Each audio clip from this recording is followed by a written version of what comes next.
Texas Governor Greg Abbott is taking immigration matters into his own hands, or at least his state's hands. Monday, he signed a law known as SB 4, which gives Texas authorities the power to arrest and jail migrants who cross into the state illegally from Mexico.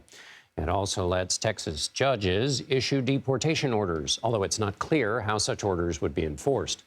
The measure won't go into effect until March, and it's expected to face legal challenges. A key question in those challenges will be if the government is assuming authority that belongs to the federal government. On Capitol Hill, senators still have not reached an agreement on border policy, further delaying a spending package that would also send money to Israel and Ukraine. The Senate delayed its holiday recess so lawmakers could work on making the law. But those trying to get to yes say there's more work to do to get the 60 yay votes necessary to overcome an expected Republican filibuster. Majority Leader Chuck Schumer said this about the issue Monday. Everyone knows that something should be done to fix our broken immigration system. But we can't do so by compromising our values. And both sides must accept that they will have to make concessions, and it's going to take some more time to get it done. But while Congress talks, Ukraine says it's running out of time. A Ukrainian commander told Reuters Monday a shortage of artillery shells had forced the military to scale back its operations against Russia. And CBS News senior White House and political correspondent Ed O'Keefe joins me now. Ed, what are the main sticking points in those border negotiations at this moment? Well, the things that we know the White House and a bipartisan group are continuing to talk about basically involve asylum and the potential revival of the pandemic or Trump-era Title 42 that allowed border officials to suspend asylum law and kick out people almost as soon as they arrive. Back then it was for public health purposes. In this case, it might be just for space constraints and for the fact that they had crossed illegally.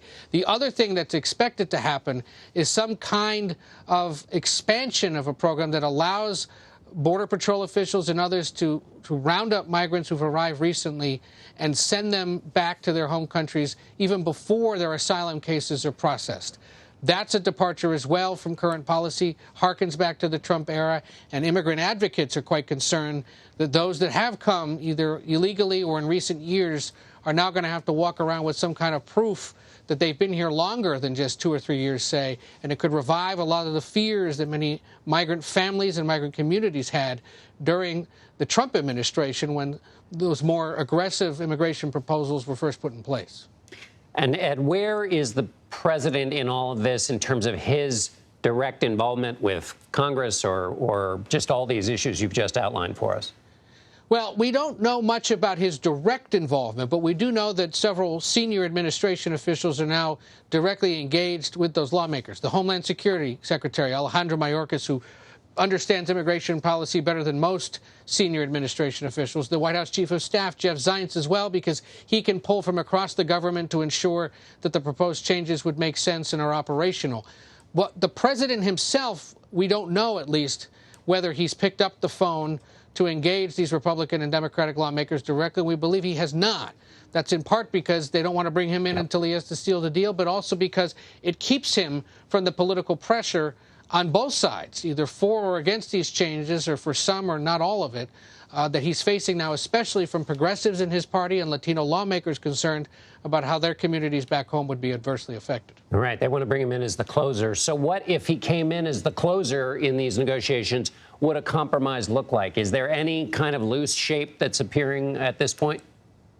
I mean, beyond those details we talked about, that right there would be a lot, and probably for the White House at least more than enough, but what they have to give in order to ultimately get, remember, Ukraine funding, Israel funding, funding for Taiwan, that's what's being held up here.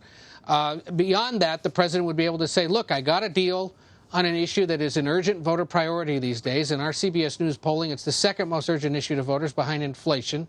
It would address, at least temporarily, a chronic concern for the federal government in recent years, and that is the ongoing migration of people from Latin America, Asia, and Africa across the U.S.-Mexico span.